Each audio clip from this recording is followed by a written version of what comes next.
Oi, pessoal, tudo bem com vocês? Como vocês estão? Espero que todos estejam bem. Nós estamos iniciando a semana 9. Vamos começar a trabalhar com a apostila número 2, ok? Essa semana é a semana de prova, vocês tiveram a P2, portanto, agora iremos iniciar a apostila 9. Vamos lá, então? Então, nessa videoaula vai haver a iniciação da apostila 2, como tema a transmissão de informações. Vamos trabalhar aqui nesses slides as páginas 3 a 5 da apostila. Vou falar um pouquinho sobre a leitura do livro de literatura desse próximo trimestre. E vocês vão ter uma tarefinha da apostila 2, as páginas 6 a 9. Está ali origami. Vocês devem fazer o origami para mostrar na próxima aula, ao vivo, para mim, ok? Então, eu vou começar a explicar um pouquinho sobre a questão da transmissão de informações, mais especificamente sobre a informação. Essa primeira parte dos slides não tem na apostila, tá? Então, eu vou fazer uma explicaçãozinha.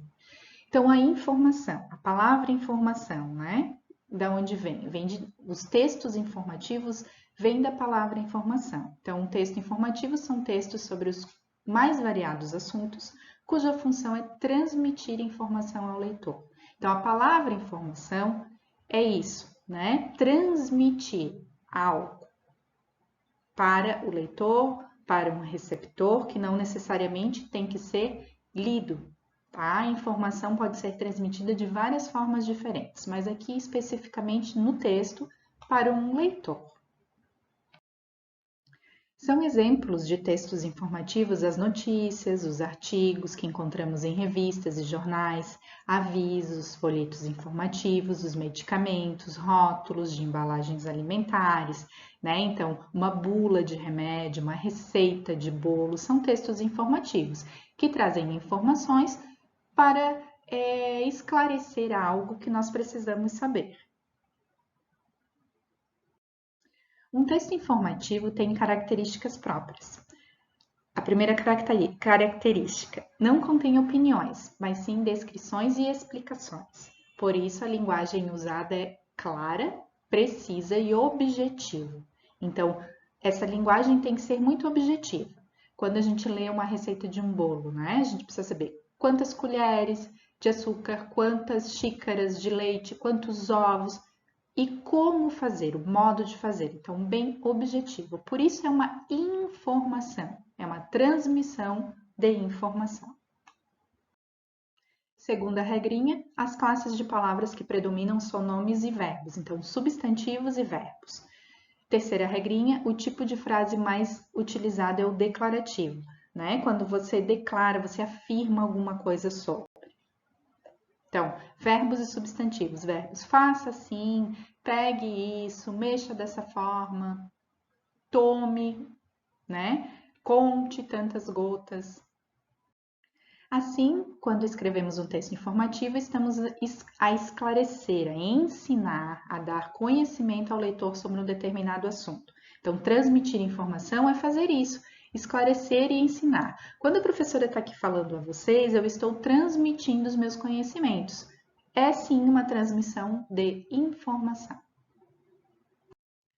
Essa transmissão de informação pode ser à distância e muito utilizado hoje devido à modernidade, né? A transmissão de informação à distância foi primordial na evolução da sociedade e hoje, mais do que nunca, tem uma importância extrema. Então, observem ali a imagem, né? Nós temos lá o Homem das Cavernas com a fumaça do fogo, depois, né, barulhinhos, agora já computadores, internet, essa transmissão de conhecimento evoluiu muito e muito rápido para nos beneficiar. Quando falamos, a propagação do som provoca zonas de compreensão e rarefacção das camadas do ar. As oscilações de partículas num determinado ponto afetam um ponto vizinho na direção e propagação, no espaço e no tempo. Essas oscilações constituem um sinal. Um sinal é uma perturbação de qualquer espécie para se comunicar, se transmitir uma mensagem ou parte da mensagem. Então, esses ruídos, né, a vibração do som faz parte para a comunicação acontecer. Essa capacidade de comunicação à distância, que nos permite saber em cada instante o que se passa em todo o mundo, faz com que hoje possamos dizer que vivemos numa aldeia global, por isso globalização, né? Os meios de comunicação à distância principais, televisão e internet. Daí vem a globalização, o termo globalização, onde nós conseguimos nos comunicar com o mundo inteiro. Agora eu gostaria que vocês pegassem a apostila. Na página 3, nós vamos iniciar o módulo 3, onde vai falar dessa transmissão de informações, ok? Eu já dei uma explicaçãozinha, agora vamos para a apostila. Em pequenos grupos, que não vai ser possível, façam a investigação proposta, então vocês vão fazer individualmente. Uma curiosa investigação. O dono de uma pousada tinha uma coleção bastante original de objetos estranhos sem utilidade prática, como uma panela sem fundo, uma camiseta sem abertura para a cabeça, um martelo sem cabo, um pente sem dentes e tantos outros. Esses objetos ficavam espalhados pela pousada, no meio de outros, que eram efetivamente usados para fins práticos. Um dia, o dono da pousada teve uma surpresa bem desagradável. Havia sumido um dos objetos da coleção.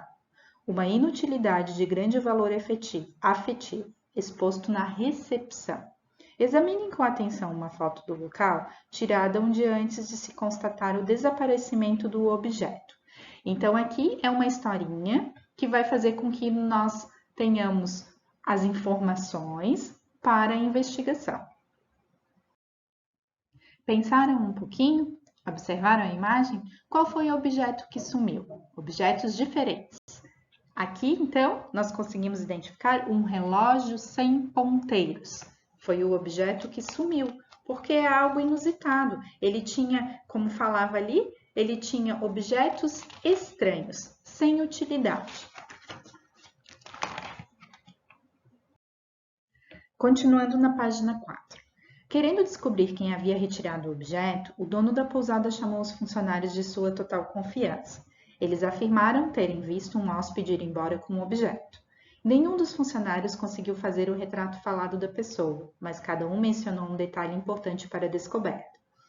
A recepcionista, muito atenta ao bom uso do português, afirmou que a pessoa que levou o objeto havia cometido um erro de ortografia ao preencher sua profissão na ficha de um registro de hóspedes. Examine as fichas dos hóspedes que deixaram a pousada nas últimas 24 horas. Então, nós temos aqui, primeiro, o objeto inusitado, sem utilidade, que foi roubado. Um relógio sem ponteiro. Aqui nós temos as possíveis pessoas que puderam roubar, que roubaram esse objeto. Então, aqui nós temos o nome, Ernesto, advogado, Paulo, eletricista, Maria Dutra, psicóloga, João dos Santos, mecânico. Tem erros de ortografia. Observem e prestem atenção. Quais hóspedes poderiam ter levado o objeto? Então, vocês vão observar quais que, ao escrever a profissão, fizeram um erro de ortografia. O Ernesto Vieira, advogado, Maria Dutra, psicóloga sem acento, Afonso Silva, cabeleireiro, o João dos Santos, mecânico sem acento, Alice Souza, corretora de imóveis sem acento, Carlos Viana, fotógrafo sem acento, Virgílio Prado, médico, botou um chapeuzinho ao invés de acento agudo, tá? Então, esses são os hóspedes prováveis de terem levado o objeto. Mas ainda nós precisamos de mais informação para saber quem foi realmente. Na página 4 ainda dizia assim: o segurança que tomava conta da porta principal da pousada também viu a pessoa deixar o local com um objeto. Teve a ideia de consultar as gravações da câmera. Mas tiveram uma surpresa, não se podia ver nenhuma imagem nas últimas 24 horas. Afirmou que se lembrava de um detalhe da pessoa suspeita. Quando chegou para se hospedar no hotel, usava uma luva apenas na mão esquerda. Com as gravações anteriores, as últimas 24 horas estavam nítidas, foi possível averiguar se um ou outro hóspede correspondiam à descrição do segurança. Quais hóspedes continuam no grupo de suspeitos? O advogado, o cabeleireiro e o fotógrafo. Vocês têm que observar as imagens da página 5 e verificar as informações dadas. Então, suspeitos, o advogado, o cabeleireiro e o fotógrafo, com uma luva só na mão. Finalmente, a última informação. Foi a vez que o gerente forneceu uma pista para a descoberta de quem havia levado o objeto. Ele afirmou ter observado que a pessoa vestia uma peça de roupa onde havia um pequeno desenho idêntico ao que sempre se observava no objeto que sumiu da recepção.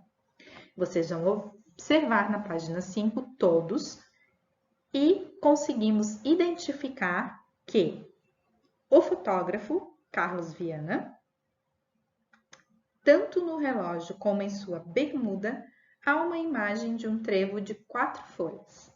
Então, com essas informações, essa transmissão de informações, nós conseguimos investigar e saber quem foi que roubou o relógio da hospedaria, da pousada.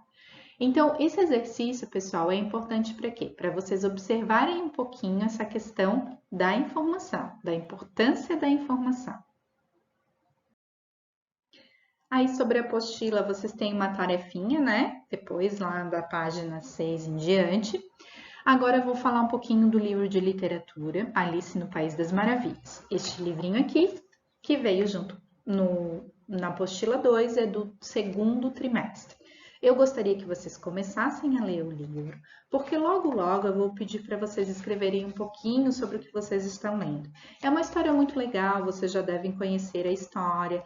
Existe um filme, mais de uma versão de filme, mais de uma versão da história.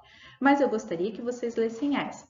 Tem imagens também. Observem que tem imagens e elas são importantes para a leitura do livro, tá? Então, comecem a leitura. O livro é um pouquinho extenso, as letras são miudinhas, então é bom já vocês começarem a ler, ok? Qualquer dúvida, na próxima aula, ao vivo, vocês podem perguntar.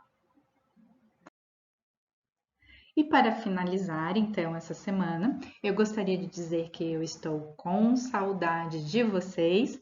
Espero que logo, né, nós consigamos retornar às aulas, em sala de aula. Eu sinto muita falta de vocês, da interação, mesmo nas aulas ao vivo, não é a mesma coisa, né? Espero que todos com saúde, com higiene, com cuidado, logo possamos voltar.